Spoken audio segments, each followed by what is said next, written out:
លោកឧត្តមសេនីយ៍ត្រីសង្ទុំមេបញ្ជាការកងពលតូចថ្មើរជើងលេខ51និងកងកម្លាំងបូព៌ាប្រទេសថៃជួបពិភាក្សាដោះស្រាយបញ្ហានៅក្នុងតំបន់រួមគ្នានិងពង្រឹងទំនាក់ទំនងបង្កើនកិច្ចសហការរវាងអង្គភាពយោធានៃប្រទេសទាំងពីរ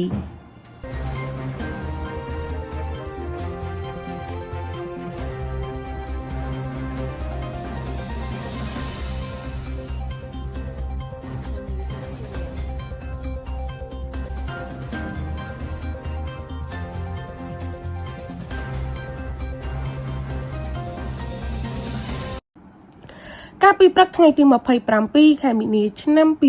2025លោកឧត្តមសេនីយ៍ត្រីសង្ទុំមេបញ្ជាការកងពលតូចថ្មើរជើងលេខ51និងមេបញ្ជាការវរៈនគរបាលការពារព្រំដែនគោកនៃខេត្តបន្ទាយមានជ័យនិងអាជ្ញាធរក្រុងប៉ោយប៉ែនបានជួបពិភាក្សាដោះស្រាយបញ្ហានៅក្នុងតំបន់រួមគ្នានិងពង្រឹងទំនាក់ទំនងនិងកិច្ចសហប្រតិបត្តិការជាមួយនឹងកងកម្លាំងបូព៌ាដើម្បីបង្កើនកិច្ចសហប្រតិបត្តិការល្អនៅក្នុងការធ្វើការជាមួយគ្នានិងទំនាក់ទំនងល្អរវាងអង្គភាពយោធានៅក្នុងតំបន់នៃប្រទេសទាំងពីរពិធីជួបពិភាក្សានេះប្រព្រឹត្តធ្វើនៅខេត្តស្រះកែវប្រជាណាចក្រថៃដោយភាគីថៃដឹកនាំដោយលោកឧត្តមសេនីយ៍ត្រីបេនចាហ៊ុនដេតឆាតិវង្សណអាយុអាយ៉ាមេបញ្ជាការកងកម្លាំងបូព៌ានិងភាគីកម្ពុជាដឹកនាំដោយលោកឧត្តមសេនីយ៍ត្រីសង្ទុំមេបញ្ជាការកងពលតូចថ្មើរជើងលេខ51តាមរយៈជំនួបនេះកងកម្លាំងកម្ពុជាថៃបានបន្តយកចិត្តទុកដាក់សហប្រតិបត្តិការល្អ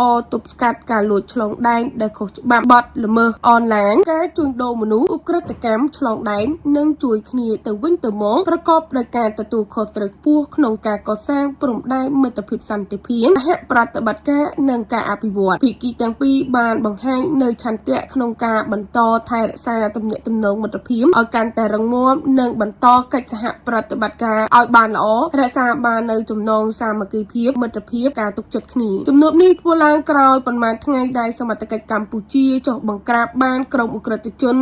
ជាតិថៃសម្ងំលួចលាក់ប្រើប្រាស់ទឹកដីកម្ពុជាដើម្បីប្រព្រឹត្តបទល្មើសតាមប្រព័ន្ធអនឡាញដោយដល់អង្គភាពគេហទំព័រប្រមាញ់ជីដែន TV News